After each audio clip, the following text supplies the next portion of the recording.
This message comes from KeyBank. You should never feel like you're leaving business decisions to chance. Try a banking relationship that helps you turn industry insight into industry advantage. Reimagine business as usual. KeyBank opens doors. Key.com/B2B. Hey everyone, you're listening to Code Switch. I'm B.A. Parker.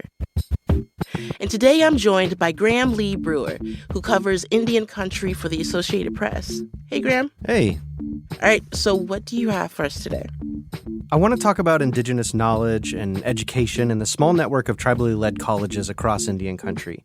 They're doing important and really vital work to not only provide higher education, but to also pass down and preserve Indigenous worldviews and lifeways that stretch back thousands of years.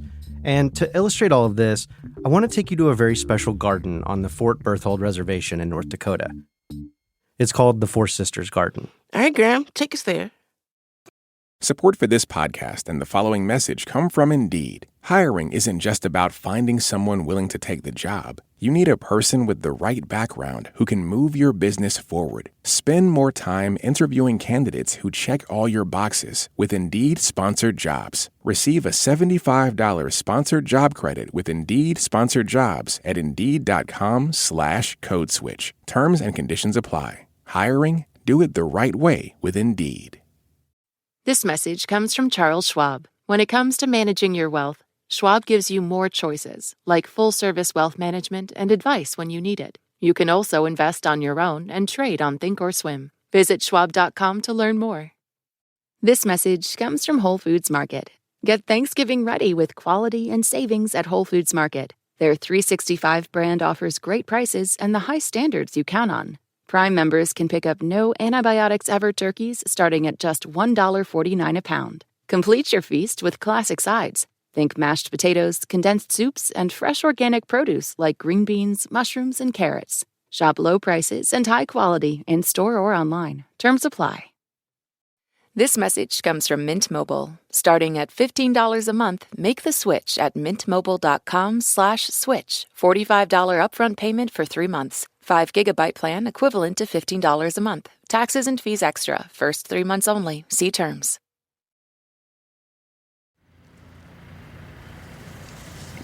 There's some of the squash. Yay! On a chilly morning earlier this fall, the Hidatsa squash caught Ruth De La Cruz's eye.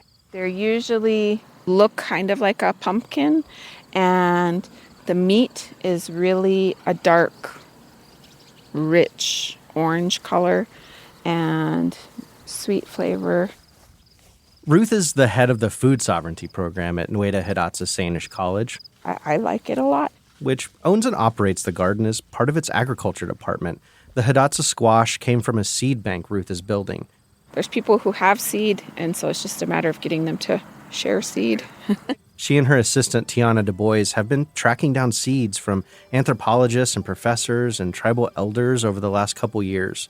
The seed bank started small, but now they have gallons and gallons of seeds, and they're dispersing many of them to community members, who in turn promise to bring seeds back from what they grow and replenish the stock. An example of that would be like the blue Hubbard squash. We couldn't locate the seeds for a long time, and then someone had taken a picture of, I think, someone who had the blue Hubbard squash with them. And eventually, through like time and like communicating to other like traditional seed keepers, our partner was able to locate some of those seeds. Oh my gosh, they're like seed detectives trying to find all these seeds from pockets of the community. Yeah, it's important work, and it's just one example of the work this food sovereignty program and this garden are doing. So this is a permaculture demonstration area. We have some asparagus that's gone to seed, and I always get borage and comfrey mixed up. I think this is borage, but they look so similar to me. We have walking onions. You can see the horseradish, and further is some raspberries. I think these are currants. This area is part of the ancestral homelands of the Mandan, Hidatsa, and Arikara Nation, also known as the Three Affiliated Tribes, which operates the college. The Three Affiliated Tribes traditionally lived along the riverbanks, where they also farmed and hunted. Everybody lived along the bottomlands because the land was so fertile, and it was similar to living in the bottomlands along the Heart River or the Knife River, they were able to grow these large gardens and sustain their families. But then in the 1940s and 50s, the Army Corps of Engineers built the Garrison Dam to create a hydroelectric project. The dam caused the Missouri River to balloon, swallowing the riverbanks that were home to several native villages. And so that flooded our bottomlands, which was where my grandmother was living at the time. And so she and her family relocated. I was her oldest granddaughter, so grew up hearing a lot of her stories about what it was like back then and other elders talking about that time period. So it's not so long ago history. Ruth said somewhere around 90% of the population of the reservation at the time had to be relocated, which meant moving to higher ground, leaving behind fertile soil of the riverbanks, and in many cases breaking up communities. And we saw a reduction in the number of people who gardened, a deterioration in our social systems, community. Just it had a huge impact on our food systems. After the flood severed communities from their traditional farming spaces, several crops that their ancestors grew and ate for millennia were lost. This impacted their nutrition and health, and the program gives them an opportunity to reintroduce some of the foods that sustained their ancestors. And the garden isn't just limited to students at NHSC. People across the community are able to grow and learn on the land. Their hope is to not only encourage tribal citizens to grow the crops that sustained their ancestors, but to eat them too. They're working with a local addiction program and gathering data on how returning to traditional diets can help recovery.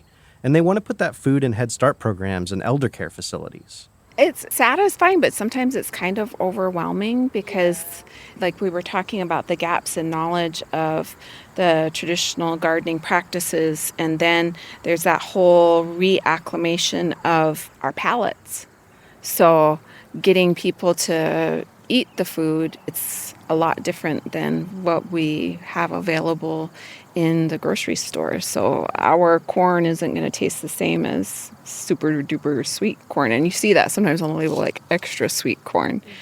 And then on top of that, you're going to have to process it a little bit differently. So not only do you have to learn how to cultivate it or where to get it from, but then you have to learn how to prepare it, and then you have to decide if you like those flavors or not. So it's a whole learning process. Okay, Graham, this is lovely, but I know you're not here to tell me about a nice garden, right? Like, there's something tricky at play. Yeah, so this whole agricultural program is supported by grants. We had limited seeds available, so we partnered with the USDA Agriculture Research Service to multiply out those seeds. While tribal colleges and universities, or TCUs, get funding and resources from the tribal nations that operate them, most get the majority of their funding from the federal government, places like the USDA, Department of Labor, and the National Science Foundation. Departments that have been the focus of significant funding and staffing reductions by the Trump administration. Wait, so has their funding been reduced too? Well, some of those grants were frozen or flagged for elimination, and earlier this year, the federal government also proposed cutting most of the funding for tribal colleges. That decision was later reversed, but faculty and staff from NHSC told us that nothing feels certain right now. Native education organizations are also concerned that other areas of funding for TCUs are at risk as Republicans seek to cut back federal spending and shrink the federal workforce. They're also making the case that even though this kind of funding goes to Native students, it isn't part of the DEI movement. In fact, these financial commitments are part of something else entirely, the U.S. government's trust responsibilities to tribal nations. But Graham, like, what are the trust responsibilities? Those are the U.S. government's legal and moral obligations they made through treaties, laws, and acts of Congress. To put it simply, it's part of what the U.S. government promised in return for taking the land that built the country. There are about 36 colleges operated by tribal nations across the country. In 2023, about 28,000 students attended a TCU. Most were founded in the late 1960s as part of the self-determination movement. After hundreds of years of non-tribal control over the education of their children, tribal leaders began establishing their own schools. There's no place in the world that I'm aware of where you get college credits for taking Mandan language or Hidatsa language or Rikara language. They might, I don't know if they even offer it at other places, or Hidatsa gardening, so I think this is not just a haven for access to higher education, but also a place where you get that level of culturally, tribally specific education. Most of these schools are in very rural parts of the country, often in places that have few, if any, other options for higher education. Got it. And the students who attend TCUs are mostly Native? Yeah, although TCUs are open to anyone. But in many cases, tribal citizens attend for free or at a reduced cost. It's affordable. Here it's $2,000 a semester, so it's more attainable here. That's Dawn Dixon, one of the students at Nueta Hidatsa Sahnish College. She's getting her associates in basic sciences, and she already has a degree in equine sciences. The end goal is to be a vet and then come back here and be a vet here. I specifically want to work with large animals. That's why I started out with my equine. Dawn is a tribal citizen, and she's from the reservation. Dawn was planning to attend college at a school a few hours away. When I left high school, about 3 months after high school, I found myself to be pregnant, and I thought my life was over. I thought, I missed the bus. It's just got to work now. But people she knew who worked at the college convinced her of its benefits. It's close to the community that supports her and her family. The classes are smaller, and it's a place where she could get a degree while raising her kids. They're the ones who kind of helped me come back and make it seem more possible to come to school and keep going to school. So I came home, and I kind of knew everybody here already, so it's kind of just like a bigger family. TCUs often serve as repositories and protectors of traditional knowledge. They're places that are leading the way when it comes to preserving language, culture, and agricultural practices that have been around since time immemorial. The very lifeways that were threatened or severed when tribal nations were forced to cede their homelands. Nueta Hidatsa Sahnish College focuses on agriculture. Is that a horse? Oh yeah, the Mandan, Hidatsa, and Rikara peoples have a connection to horses that spans centuries, and many of the college's students grow up working with them on nearby ranches. NHSC has the only equine program at a tribal college in the U.S. What does the equine program cover? They teach students how to care for horses, about their anatomies, how to manage the business side of the industry, and even how to use horses in trauma therapy, which is something that Santos Caceres III, Okay, come on, guys. one of the students we met, hopes to do someday. Sorry, what's this one's name? Dandy. Dandy. Oh, sweetie. We're just down the highway from campus at the Healing Horses Ranch. I work with him a lot. He works with some kids. Producer Lauren Magaki and I meet, first and foremost, a beautiful tan horse with a beaded lanyard. He's being led by Santos. Oh, Dandy. It's a great name. Santos grew up mostly in Oakland and came back to the reservation as a teenager, eventually finding his way back to working with horses in the college's equine program in the steps of his Hidatsa mother. So yeah, I moved to North Dakota when I was 9, before this oil boom anyway, so all gravel roads. There was nothing. I had to give up skateboarding until I was 16 and they paved a road. Santos grew up mostly in Oakland, and he came back to the reservation as a teenager, eventually finding his way back to working with horses in the college's equine program in the steps of his Hidatsa mother. When you think back to my ancestors and other people's ancestors around here, people came here for the rodeo. That's cool to think about. Santos wants to pursue a career in therapy, using horses as a way to connect with children. They're social creatures, he explained, and they respond to your feelings in a way that almost feels spiritual. I like how they ground you. Like if you come in frustrated, angry, or nervous, they'll pick up on it, because I was running a little late today and got down there. I'm like, oh, and then I'm like, take a breath, get connected with Dandy. Local school children often come to the ranch to interact with the horses, and Santos says he sees the way it makes kids light up. How when a kid who might not have a whole lot of confidence suddenly finds it once they learn how to command a horse 5 times their size. But there's a moment when some of the kids get on who've never had access, and it just clicks. You know what I mean? And they're just like, I want to go again. I want to go again. There's been times when it was the cheesy thing where you cry because you're happy, but then you don't want to cry in front of the kids, so you wait till you get to the car, and you wish you could just keep them on the horse all day. Things like that. So that stuff is really fulfilling. Horses are social creatures. They want to be part of the herd. They don't want to be left alone. And they will invite you to be part of their herd. And sometimes for kids, that's a big revelation that they can be in relationship with this large animal and maybe for the first time feel understood. Lori Nelson is one of Santos's professors. She runs the college's agriculture department and teaches classes in the equine program. Her boots and belt buckle tell you that she's been around horses most of her life. She grew up on a ranch and competing in rodeos. Okay, wait. The garden from earlier was also part of the agriculture program, right? So Lori runs that too? Yeah, and running a department that relies almost entirely on federal funding leaves her feeling anxious in the Trump administration. Like this, the horses don't just show up, right? We have to feed them, we have to care for them. And the gardens that we manage, there's a lot of that goes into that too. The college's equine program is 100% grant funded, mostly through the U.S. Department of Agriculture. Some of our grants were frozen earlier this year, and we had to make a lot of quick decisions and make a lot of adjustments, which always affects students. What kind of adjustments? Well, budgeting is always an issue for TCUs, and all of this uncertainty means they have to be even more thoughtful about their contingency plans and how they grow or expand. Some have cut back on staff and programming, but everyone I spoke with was confident that no matter what, they would find a way to persevere, as Native people have shown they can do time and time again. That was a lot of stress on the staff that was left to fill in those pieces, and stressful for students because they were dependent on those dollars. We also give them scholarships, so those were frozen. It was just a stressful time. I get a lot of ulcers at night, how am I going to pull this off this year? But yeah, we are the only program on campus that is 100% grant funded, so it can be stressful. Lori and others remain uneasy about the next few years, and with the federal government eliminating grants and funds that benefit a wide variety of industries and institutions, private grants have become significantly more competitive.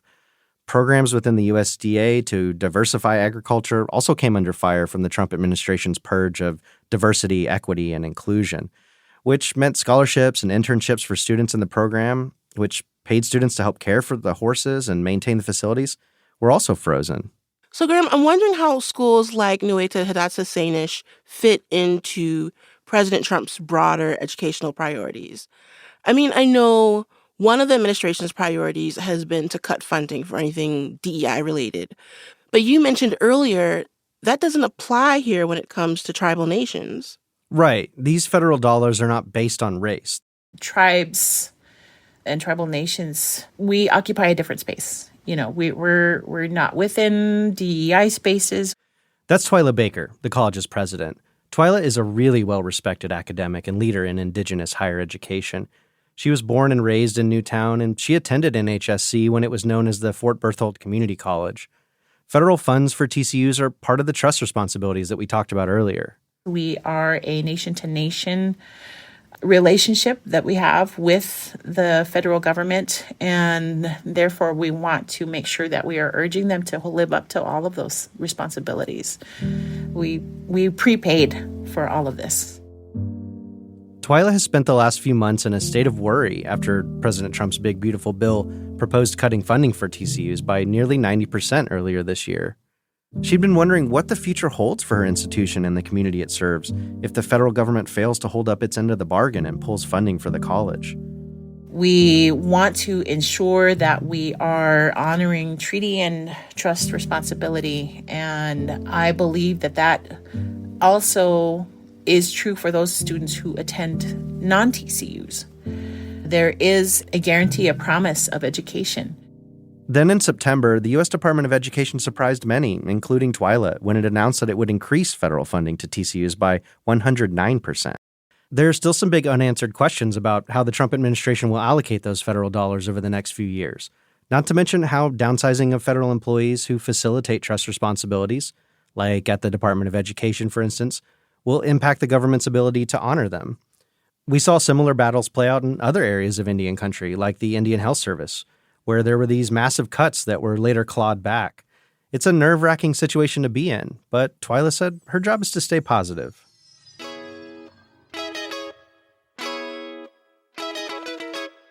I'm in the business of manufacturing hope, and that hope comes in the form of these graduates, these students that walk through our doors, walk through our halls, and then walk out again.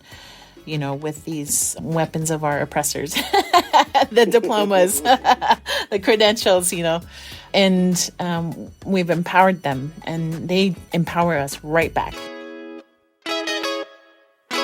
So after the break, we're going to visit what you might think of as a more traditional classroom setting that deals directly with the oil and gas industry that dominates the landscape. All right, that's coming up. Stay with us.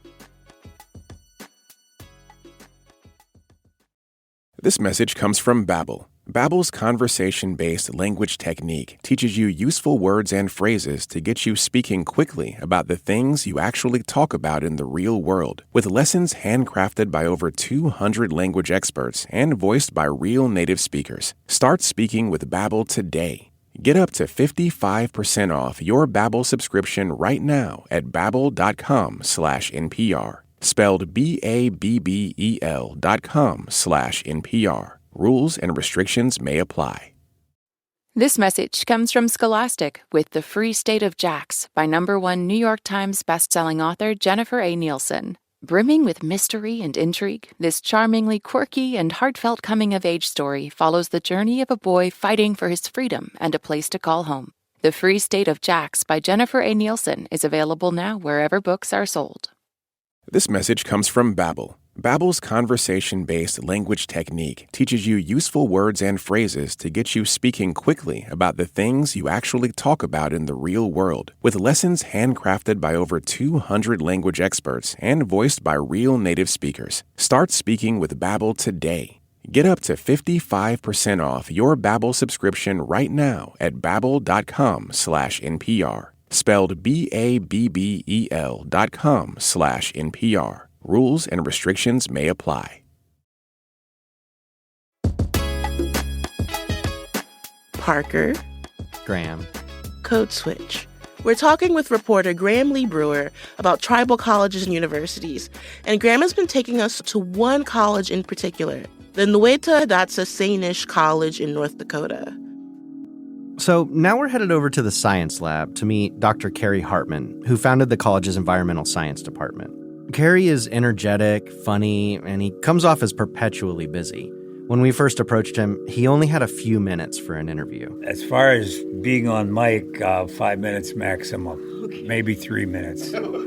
I get myself in trouble. But that soon turned into an hour, much of which he spent railing against the oil and gas industries, which have a heavy presence on the reservation. We were appalled at the environmental.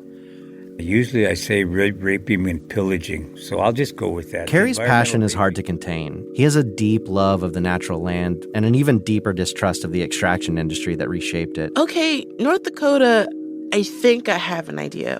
But what kind of impact has oil had around this reservation? North Dakota is the third highest producer of oil in the country, and the industry has significantly impacted the reservation. While it certainly provided the tribe with money and resources, some that even benefit the college, that level of resource extraction doesn't come without consequences for the natural environment. When Saddam Hussein lit all the oil wells on fire in the Gulf, that's what this place looks like. It's going to be polluting here and an environmental issue here for a long time. Carrie saw the need to have tribal citizens in positions of power when it came to decisions about how the land was protected and cared for and how the oil industry operates on the reservation.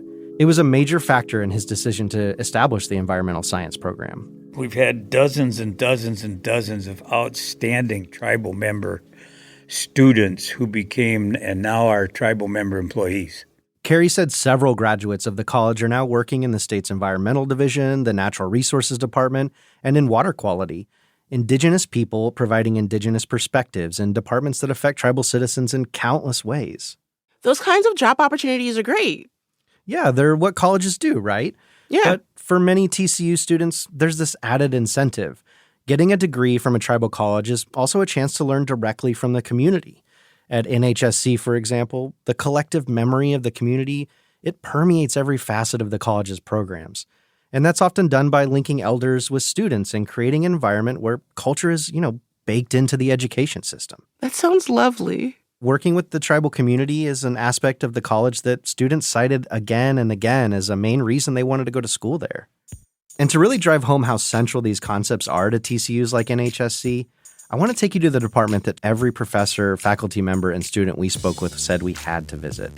The department that so many of them referred to as the beating heart of the institution, the Native American Studies Department. All right, let's go. The NAS building itself almost looks like a home situated next to the college's main campus, and when you walk in, you're immediately greeted by the kitchen. On the day we visited, we were met by the alluring aroma of stew cooking on the stove and fry bread heaped on the counter. The kitchen opens up into a gathering space alongside the classrooms, and like many other offices on campus, you often catch this lingering smell of burnt sage or cedar. The NAS program specifically is like the heart and soul of like this place. That's Zaisha Grinnell. She's a student in the college's Native American Studies program. I come to the culture building and it just feels like communal here. We have our elders, so it's like you can't get that anywhere else, that experience, that knowledge, all of the knowledge that the ones teaching here carry, and the elders come in and sit in on class and give their perspective, give their point of view, share their stories. The day we met her, she was scooping some of that stew into a container for her sick kiddo at home, and she offered us some homemade berry pudding. It was delicious, by the way. Can she come to Brooklyn? I actually have a 3-year-old, and so I don't want to move, like going to grad school and take this away from her, because I got to grow up here, and I grew up with my grandmother, so 3 generations in the household, and I was really fortunate, and my daughter doesn't have that, so it's like I don't want to take her away from home on top of that, too. So it makes it hard. Zaisha said the classes she takes there allow her to think deeply about aspects of life on the reservation that might otherwise seem kind of ordinary to her. This past summer, I took Hidatsa burial rites with Bernadine, and I really enjoyed it because it's something that, like, we grew up always going to wake, sadly, but it's something that's kind of usual. But we don't really think about all the teachings and all of the origins that they have because we're just so used to it. And so to like be in class and to hear like the origin story to why we do things a certain way and why it's so important so that they make their journey in a good way, like that was really helpful. And the faculty here, so Bernie and DJ, Charlie, Grandpa Mike, they're all like really instrumental in like learning about our knowledge, our values, our culture. Oh, there's Aisha. Who is Grandpa Mike? How was your class? It was good. Did you pay attention? Yes. Grandpa Mike is what Zaisha calls Mike Bartholomew, the head of the Native American Studies Department. Zaisha works for him as a historian apprentice and archive assistant. When I got the gig here, I needed a number 2, and Zaisha was at tribal HR, so I was like, Zaisha, you want to start building a library archive? And she was like, all right, Grandpa, let's do it. Everyone who insisted that we visit NAS said we had to speak with Mike.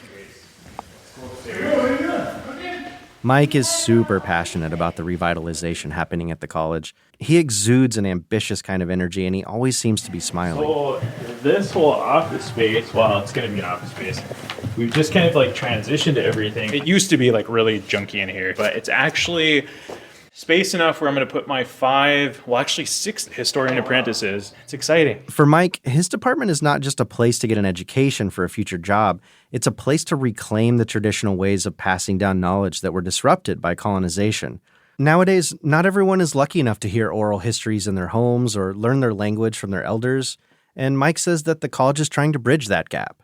The community is very much a part of this place. Like, the TCU doesn't stand apart. Like, it's very much like this is the community's like college. And so thinking about that and why we're oriented so much around community is because like this is the whole purpose of this institution. And Mike has big plans for the future. I have all of my crazy projects like all happening all at once. He wants to build a graduate program, but before he can do that, he needs to strengthen the college's library.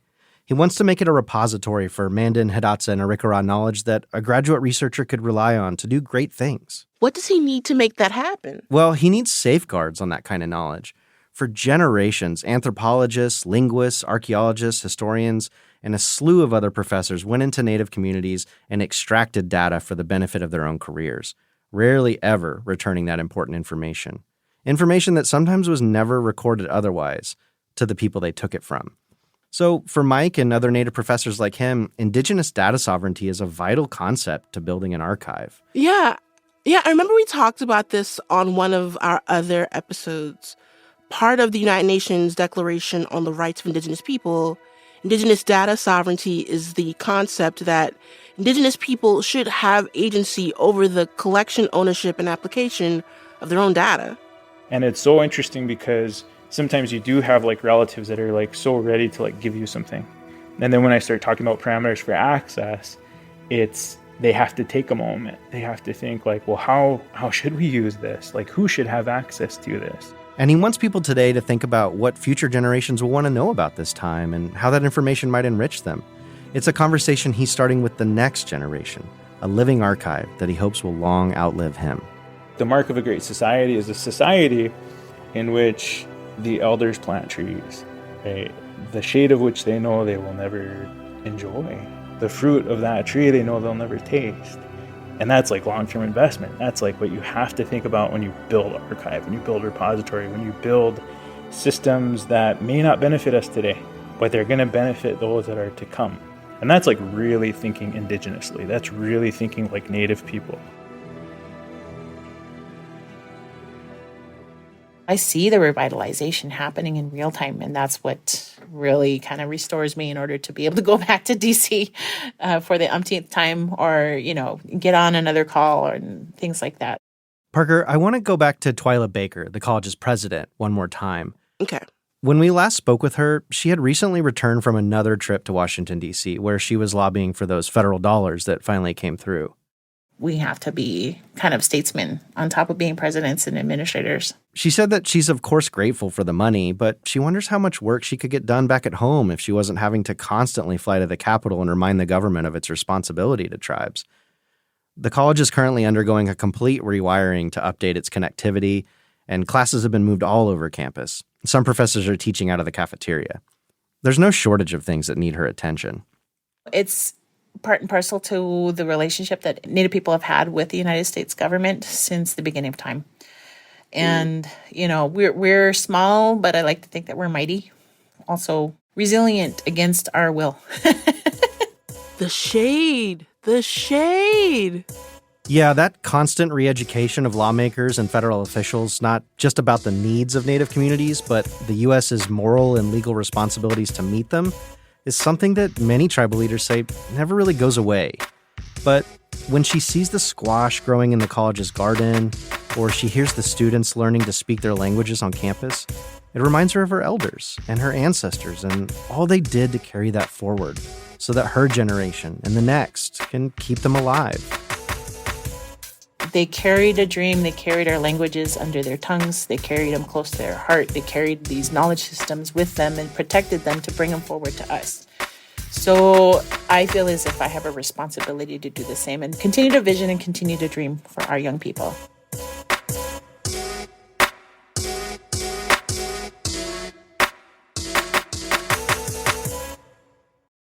And that's our show. You can follow us on Instagram at NPR Code Switch. If email is more your thing, ours is codeswitch@npr.org. And subscribe to the podcast on the NPR app or wherever you get your podcasts. You can also subscribe to the Code Switch newsletter by going to npr.org/Code Switch newsletter.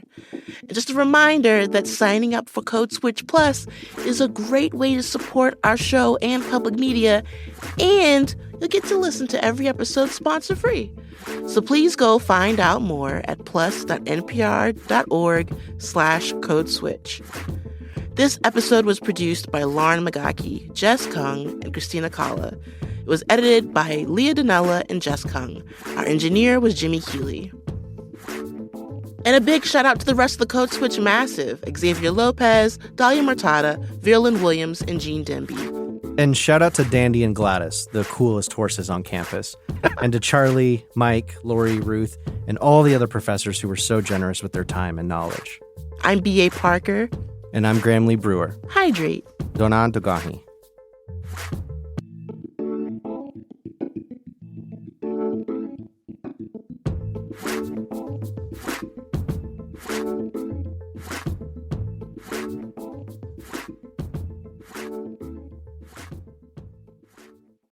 This message comes from Jackson. Let's face it, retirement planning can be confusing. At Jackson, we're working to make retirement clear for everyone, starting with you. Our easy-to-understand resources and user-friendly digital tools help simplify your entire experience. You can have confidence in your retirement with clarity from Jackson. Seek the clarity you deserve at jackson.com. Jackson is short for Jackson Financial Incorporated, Jackson National Life Insurance Company, Lansing, Michigan, and Jackson National Life Insurance Company of New York, Purchase, New York.